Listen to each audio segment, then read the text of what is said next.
Les nouveaux numéros de Ça vaut le coup sur Boursorama, l'émission qui donne du sens à votre épargne. Aujourd'hui, on vous parle d'océans et de biodiversité, et puis surtout de comment nos investissements peuvent les protéger. Bonjour Louisa. Bonjour. Alors, il y a cette loi énergie-climat qui va contraindre de plus en plus les investisseurs, les sociétés de gestion, à tenir compte justement de cette biodiversité. Oui, c'est un sujet, jusqu'à présent, c'était surtout le climat. Maintenant, il y a la question de la biodiversité. Comment on prend en compte les impacts générés par nos investissements, par les entreprises qu'on détient en portefeuille, sur la biodiversité. Ouais, voilà.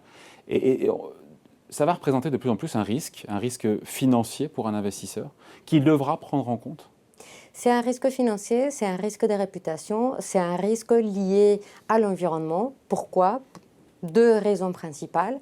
La première, c'est que les scientifiques commencent à nous alerter de plus en plus sur tous les impacts négatifs, disparition des mammifères, des amphibiens. Donc déjà entre 1970 et 2016, on parle vraiment d'une extinction très importante d'animaux. C'est le dernier rapport d'ailleurs de WWF sur Planète Vivante 2020, c'est ça? Oui, c'est ça. Qui est très très alarmant pour le coup. C'est aussi les IPBES, c'est-à-dire c'est l'équivalent du GIEC mais pour la biodiversité, qui écrit des rapports très alarmants sur la situation de la biodiversité. Donc on a la biodiversité terrestre, on a aussi la biodiversité marine, et c'est là où on va pouvoir vous présenter un peu plus des questions sur les océans.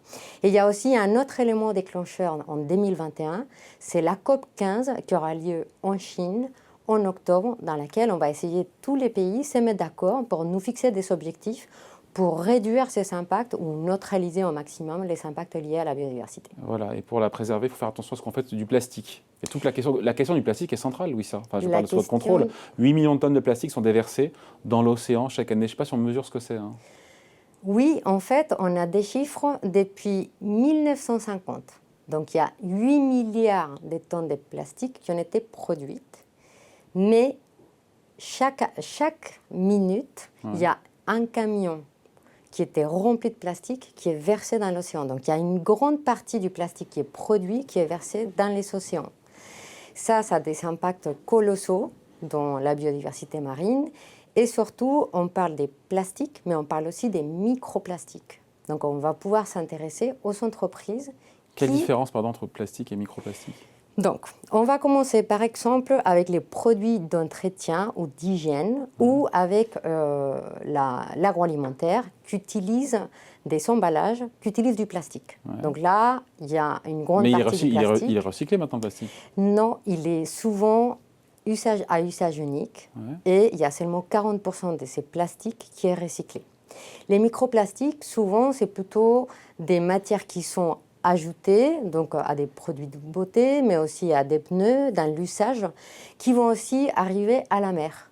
Donc on a vraiment les plastiques en tant que tels, et après c'est plus quelque chose d'additionnel dans d'autres produits textiles, mais aussi des produits dans les secteurs des automobiles. Louisa, comment est-ce qu'on fait pour identifier et pour changer les comportements des producteurs, mais aussi des consommateurs sur cette question du plastique? En fait, ce qu'on essaie de faire dans le milieu des investisseurs, c'est de nous intéresser aux entreprises qu'on a en portefeuille pour connaître leurs pratiques à l'égard du plastique, de l'utilisation. Donc, on va aller cibler les entreprises qui sont les plus grosses consommatrices ou productrices des plastiques. Donc ça, c'est la première chose. Nous intéresser à comment le produit il est fait et ensuite nous intéresser aux produits qu'on consomme. Donc ça, il faut rendre de plus en plus conscients les épargnants, les consommateurs, de comment on investit notre argent, aussi bien dans un supermarché, mais aussi bien dans le marché financier. Et c'est pour ça qu'il est important de donner toute une transparence des entreprises et des actions d'engagement qu'un investisseur peut mener auprès des entreprises. Vous interrogez donc chez Ophi une vingtaine de multinationales pour voir justement comment on traite cette question. C'est quoi les résultats et est-ce que vous avez le sentiment qu'elles prennent ça au sérieux, qu'elles se préparent encore une fois pour cet enjeu de la biodiversité et des océans? Donc on a ciblé les entreprises qui ont les impacts les plus importants, soit parce qu'ils utilisent des emballages, soit parce qu'ils génèrent des microplastiques. Il y en a certaines qui sont très bien préparées, qui ont intégré ça dans leur chaîne de production et ils sont capables de nous apporter des réponses. D'autres, ça se voit, qui sont un peu pris au dépourvu.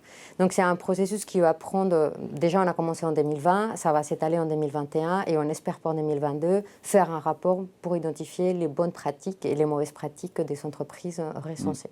Pour l'investisseur qui nous regarde sur Boursorama, qui s'intéresse à ce sujet, comment est-ce qu'un épargnant justement peut agir dans le cadre de ses placements, dans le cadre de son épargne et de ses investissements? Donc la loi énergie-climat va déjà lui apporter de la transparence. Donc il aura la responsabilité de poser des questions à son conseiller, comment la question de la biodiversité est prise en compte dans mes investissements.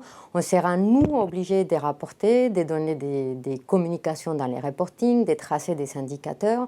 Et surtout, je pense que dans notre rôle d'investisseur... Comment savoir dans un portefeuille ce qui sera vertueux? Quelles sont les entreprises qui seront vertueuses? Oui, je pense que c'est toute la question de quel est l'indicateur le plus pertinent. Et autant pour les climats, on a quelque chose qui s'appelle les émissions de CO2. Pour la biodiversité, il y a quelques projets pour calculer des indicateurs, pour dire combien d'espèces menacées dans un terrain délimité. Mais il est certain qu'on peut avoir des méthodologies pour des secteurs comme les secteurs de l'immobilier, comme les secteurs de l'agroalimentaire, comme les secteurs des miniers. Mais il y a encore un peu de recherche et de travail à réaliser pour d'autres secteurs. C'est plus facile sur le plastique pour le coup, pour mesurer l'impact, encore une fois, que peut avoir une entreprise. En tout cas, on peut aller tracer la quantité de plastique consommé par une entreprise. Ça, c'est quantifiable, ça. Oui, c'est quantifiable. C'est quantifiable. Et aujourd'hui, dans nos entretiens qu'on mène avec les sociétés, on essaie de quantifier et de comparer cet indicateur à travers les différents secteurs. Là aussi, on est au début de quelque chose, mais il y a cette loi énergie-climat qui pose les premières pierres. Après, il va falloir rentrer dans le détail et dans le mode opératoire, c'est ça? Il y a la loi, il y a les scientifiques et il y a la COP 15 qui va amener beaucoup d'actualités sur le sujet de la biodiversité. En Chine, en fin d'année, c'est ça? En Chine, en octobre. Qu'est-ce qu'on peut en attendre, justement? Un engagement de la part des États. Déjà, c'est pas mal. Donc, on veut reproduire ce qu'on a fait pour le climat en 2015, mais cette fois-ci, c'est pour la biodiversité. Donc, vraiment pousser, c'est fixer des objectifs et une cible très claire pour réduire les impacts sur la biodiversité. Bon, on se reparlera tranquillement en fin d'année pour faire le point sur cette COP. Merci Louisa Flores. Merci. Et rendez-vous la semaine prochaine pour un nouveau numéro de Ça vaut le coup, bien sûr, sur Boursorama.